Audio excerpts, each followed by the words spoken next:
Testing, testing. All right, so what's good? It's been a minute. It's okay though, because one thing I'm always gonna do, no matter the circumstances, no matter the situation, is I'm gonna try again. Not saying that I failed, but I'm gonna come back and I'm gonna get back on my grind. I'm gonna do what I feel like I'm supposed to be doing, which is what I'm doing right now. So today, this is actually one of my favorite training days. I have SSB, then right after SSB I have high bar, and then right after high bar I have bench press. The volume has dropped significantly. I only have 3 sets, but today I used a Kabuki Duffalo bar for my bench, and then I had a bunch of accessories, a bunch of accessories, which was extremely fun because personally, this is not what I plan on talking about, but I'm gonna just give y'all like a quick run through of what my training has been like, what my thought process has been like through training, and how I'm doing things differently. So what I noticed for myself personally is it's not very hard for me to access my top end strength. And what that means is that a lot of people have to lift heavy all the time to be able to just have that high threshold to get their CNS just used to lifting heavier weights. And something that I have been focusing on heavily is just being strong for meet day. A lot of people put too much pride in being strong and feeling strong beforehand, and that's not a bad thing. There are a lot of coaching methods and styles and programming styles that have led to this. I mean, the post activation potentiation, basically y'all hitting y'all top sets and y'all hitting y'all back downs. The Russians, Olympic weightlifting, like a lot of modern powerlifting in today's age has followed that style of training, and it works because one, it allows you to hit those heavier loads, feel something heavy, work on technique, and then it allows all the work afterwards to be a little bit easier. But when I started powerlifting, I was not looking for the easiest way to do anything. When I started powerlifting, I was like, getting strong is going to be difficult. Getting strong is going to be hard. So let me find the hard things. Let me do the hard things. Let me read about what the OGs were doing and how they were going about things. And let me do that. And I feel like now I'm at a mix between both of those things. I'm like, let me do the things that are hard, but also let me be smart in my approach and how I do things, because sometimes things can get a little bit out of hand and your boy not trying to do that. Because when I start trying too hard for no reason, the aches come, the injuries come, the setbacks come, and there's no need for that, especially with me not having a meet in sight. Side note, I did not make it into the Arnold. For some reason, it was first come, first serve, which I do not understand at all. Um, all the times prior with the Arnold, it was a invite. They sent you an invite, you used the code, you signed up for the meet. But first come, first serve, that was really weird on USAPL's part, and a lot of people are feeling a certain type of way about USAPL. But again, this is not what that's video about. We'll talk about that in another video. But I've combined both styles. A lot of my training and a lot of my clients' training will revolve around treating the barbell as a skill movement, only hitting enough weight to the point where it's like, all right, I can move this well, I can move this aggressively, I can move this fast, because there's no need to be trying to seep into that top end range until meet day comes. Because like, you're supposed to train, and the majority of your training is going to take place at 80, maybe 85% and lower. Like once you start creeping closer to 1 rep, it's like, are we building strength or are we trying to test? And I'm out of that testing mindset. I'm out of that. If anything, the way I've been training has really been testing me, because it's a lot harder in a sense where I have to use my muscle more intentionally. I have to, because my goal now is to build muscle while I'm using the barbell as a skill movement. So you'll see like a lot of dumbbells, you'll see a lot of chest press, you'll see a lot of accessories. And that's not like super duper common in traditional powerlifting programming. You might get like 3 sets of 12 on tricep extensions, and then you might get this, and then you might get that, and it's like, obviously you can look at this program and tell like, okay, this is for getting stronger. But if you looked at how my coach Sanjeev has set things up and the things that I've added to it, I've pretty much found a way to create the program that is best for me so that I can recover, and so that I can train hard, and so I can hit numbers in a way that's like I'm not gassing myself out. Because the first, hold on, because this is what we're gonna talk about first. We're gonna talk about, do you need the PR to make progress?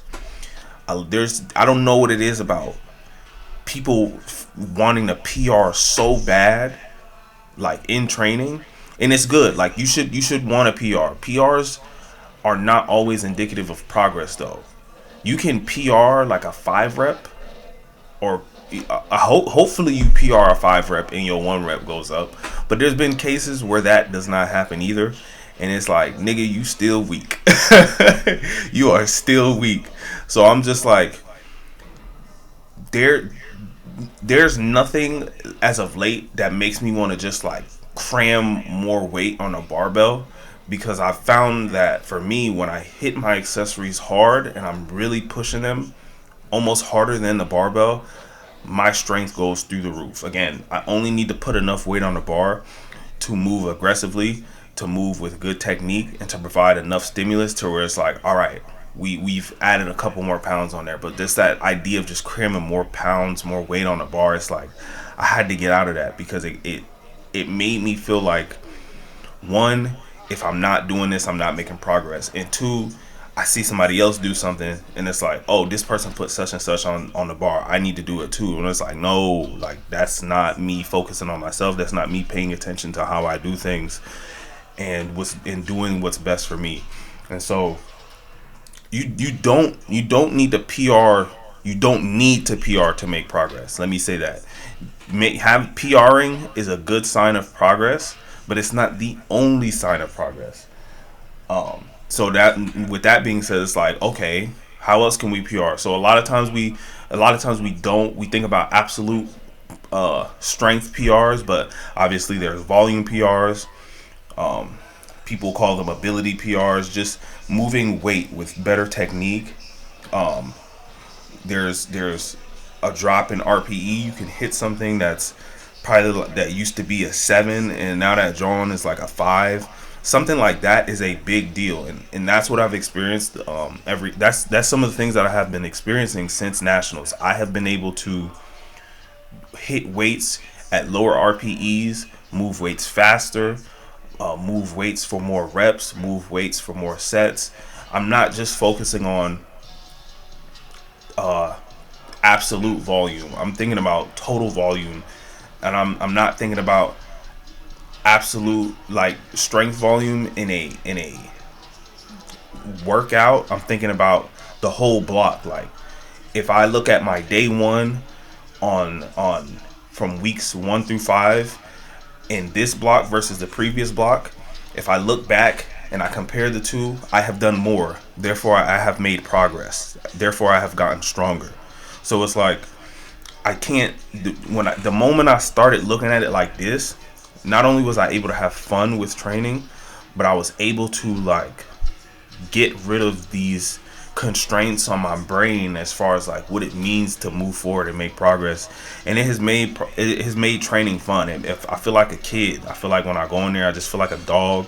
I feel like I'm just like vibing. I'm in my own world, and it's not like force. I'm not forcing anything. And I feel like the moment people don't see PRs, they kind of get in this don't see PRs.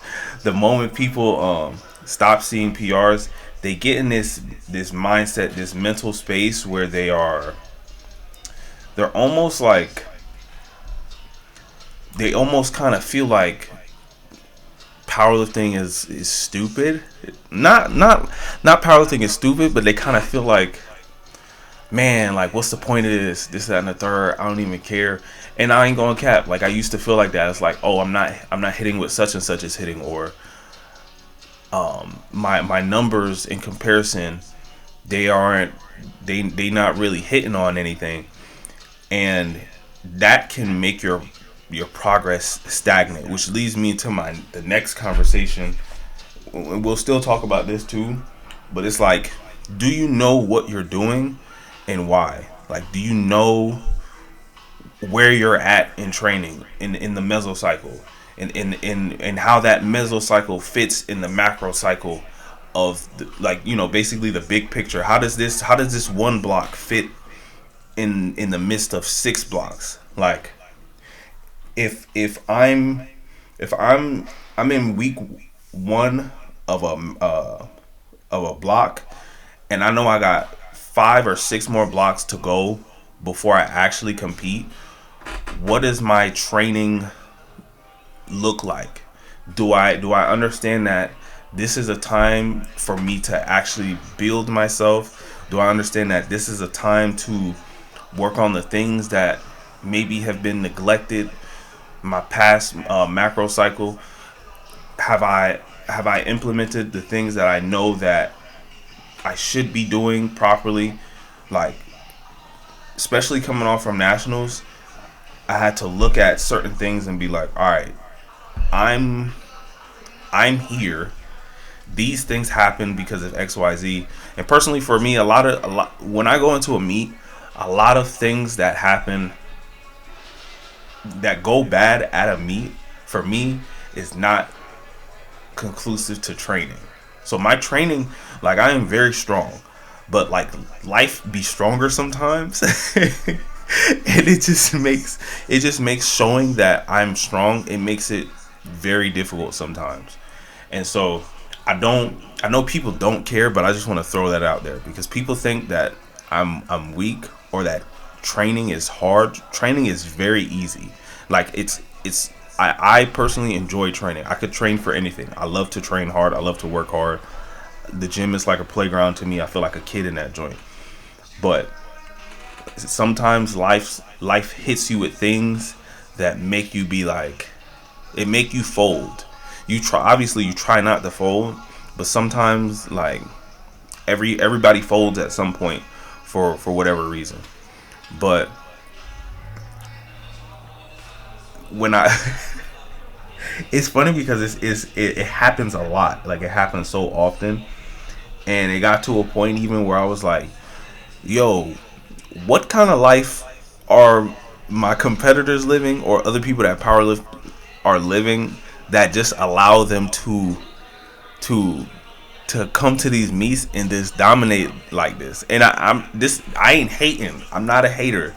I used to be a hater. No cap. I used to be a hater. But I'm looking at these people and I'm like, yo, this person shows up every time. Like, some people do have a life that, like, literally allows them to powerlift. It allows them to be strong all the time. And then some people, like me, like, there are things that might deter you from being as strong as you can be. But I feel like, honestly, it's been an honor in this journey to have to figure things out, to have to find out how to overcome these things. And I know that when I overcome a great deal of trauma and just like things that are hard, when I start overcoming these things, all it does is add to my strength. And so it's going to be a moment where you see it, and when you see it, I want you to be like, Marcus said that we was gonna see it. Marcus said that we were gonna pay attention and see what was going on. But back again, do you know what you're doing? Do you know why you're doing it? If you look at a good example of this, and I always use this analogy because it's literally my favorite. If you look at Olympic sprinters, if you looked at the view of their training, like, obviously the Olympics is every 4 years.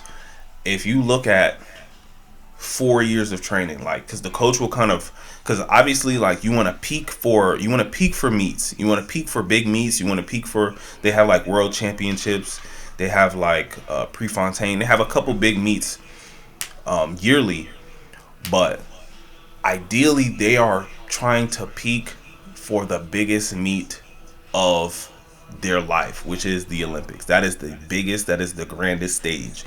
And everything they do, even as far as their progression, is based off of that meet. Now, I'm not saying that they're not trying to prepare themselves for the other meets, but their grand focus is that Olympic meet. So every 4 years, that first 2 years, it might just be focusing on one particular meet. I think the Olympics is around the summertime, and so they might be focusing on. I think World Championships is like near towards the end of the summer, but 2 years they might be focusing on that meet because it's around the same time the Olympics would be. So they're focusing on that one meet, and if you look at that year in review, it's like, all right, they got indoor. These are the things that we're working on. These are the things that we're trying to improve on and make progress. A lot of sprinters who do indoor typically are working on either their start or just being a dominant athlete. Like, you have people that don't have problems with their race formula, but just to stay in shape, just to stay sharp, they do indoor because it just helps them get ready for the outdoor season. But some people do indoor so that they can have a better start, so that a lot of people, honestly, you'll see that they do better in indoor than they do in outdoor, and that's not a bad thing. There's levels to this, but I want you to look at your training, or I want you to ask your coach kind of what is our overarching, not our overarching goal, but leading up to this, where are we?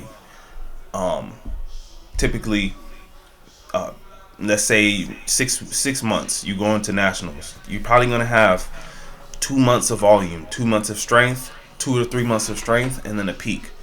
A peak only should take a month. Not unless you're a really big person, it might take 2 months for you to like start to acclimate to those heavier weights. But depending on the phase of training you're in, you should be able to look and be like, okay, this is what I should be trying to do. These are my goals. Because again, PRs are not that deep. They're not as important as you think they are. Especially if you're like 4 or 5 months out, I'm looking for a volume PR, but I should not be thinking about my top end strength. Like, I shouldn't be. I should not be thinking about top end. And a lot of people are so obsessed with their top end, or so obsessed with their top end, that single that they have, or that double or that triple, that they stop looking at everything else that is actually forcing the progress. And since I started thinking like that, since I started training in that manner and thinking about my training that way, it's allowed me to see a lot of the holes in my game in the gym and out of the gym. It has allowed me to, like, for example, like my weight, my body weight. My body weight has always been a factor since I've been powerlifting. I've either been too light or too heavy. And since having to move up 3 weight classes, we are now back in that I am too light category. And at least I'm consistent. I'm very consistent with being too light. And so I have to put weight on. Easy way for me to put weight on. And I guess, I don't know if people still talk about these things or call these things what they are, hard gainer. Like, I'm a hard gainer, so it's very hard for me to put on weight. And if the volume is super low, it's very, very, very, very hard for me to put on size and have an appetite. So just doing things like walking, doing things like more volume, more sets, a lot of hypertrophy, easy, super duper easy way for me to start putting on body weight. So if you're having problems putting on weight, dog, start doing cardio, start walking, start adding more hypertrophy into your workout, start doing more sets, more reps.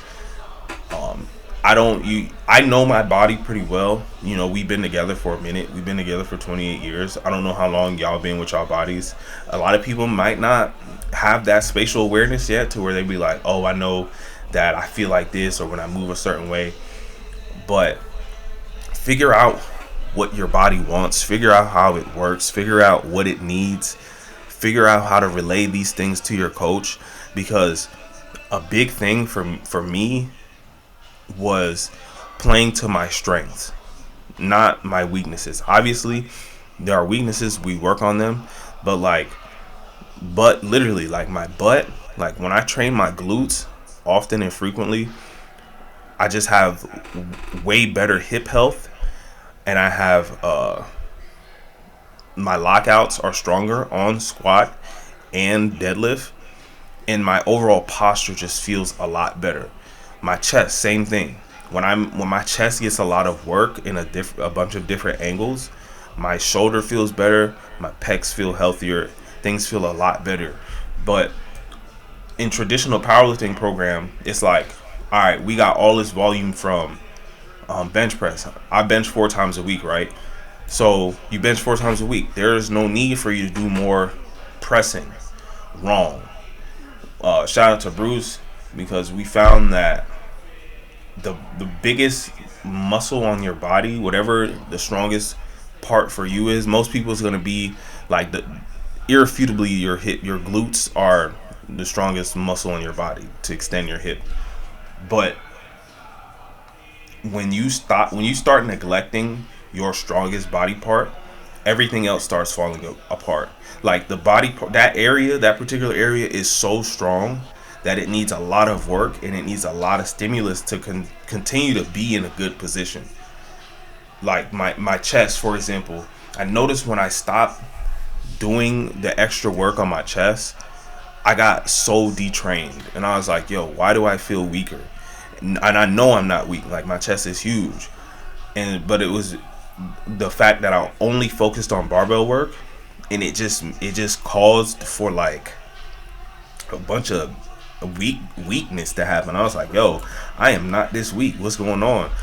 Same thing with my hips, like RDLs, hip thrusts, things like that. I stopped doing those things, and my hips started feeling trash. And the hip is one of those muscles where it's constantly used, so it's gonna need constant attention, and it's gonna need to be strengthened. Especially if you plan on moving very, very, very, very large loads, like you need to have strong mobile hips. The shoulder, for example, the shoulder is my weakest body part. So that is something I need to train hard. So imagine if my shoulder is my weakest, I'm not training it enough. My chest is the strongest and it's not getting enough. What do I use to push? Like I gotta, like you ever bench and you get into that really ugly position and your shoulders start rising, like you start compensating, you start using way more tricep. But when you press, there's so many muscles involved in moving that you'll just have this one big compensational pattern, and it's like, yuck, this feels horrible. And then next thing you know, you can't bench for like a couple weeks because your stuff just wrecked. And so pay attention, look in the mirror, pay attention to what your body is doing, pay attention to what it needs. Talk to your coach about, hey, I have these problems where in this part of the training block, how can we put more emphasis on making this better or growing these things? If you know where you're at in training, you'll have a better idea on how you should train. A lot of athletes are just athletes, and I completely understand. You get the program, you do what you're supposed to do, cool.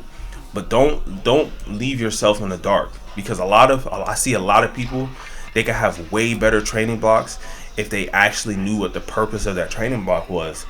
Be not so that they don't overreach and just bite off more than they can chew and just be like, yo, I did too much. And it's like, well, if you would have just trained like you were supposed to, instead of overreaching so hard and just like securing safe volume. I like that. Secure.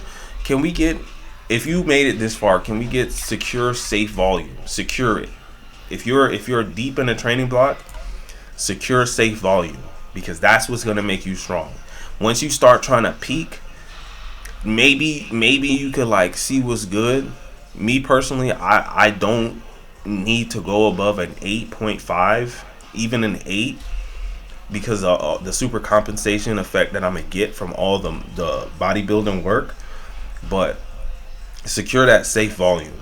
Like it don't seem like much because it's not heavy, quote unquote, but it pays off later. You just have to be patient, and you have to wait to the point to where you can see, oh, this is why I was doing XYZ. And that is something that I find that happens with a lot of my clients. Like, they don't see it at first, but when it's time to peak and then meet day comes and things start just flying, they be like, oh snap, like I get it now. But we're not training for the gram. We're not training to appease people. We're training with a goal, with a purpose, and to be focused on making our personal goals that we talked about happen. So if you are interested in coaching, you know what I'm saying, you can hit your boy up. You could click the link in my bio, follow me on Instagram, and we can make it shake. We can make it shake. But I hope these types of videos, my goal is to show you what I'm doing and to show you how to think, because a lot of people don't know what they're doing, and a lot of people don't know how to think. And I want you to be able to think about what you're doing, why, when you're doing it. All these things are important. They're very simple thought processes, but they can make a huge difference in your training cycles if you just like paid attention to all the small details. But I appreciate you if you made it this far. Like the video. I want to show people that I'm not just a Groot. I am a Groot. A brute. I'm not a brute. And we can think out here. We're smart. We're intelligent. So like, comment, share, subscribe. Stay confident, stay strong, stay fearless, stay dangerous, be undeniable, and press on. See ya.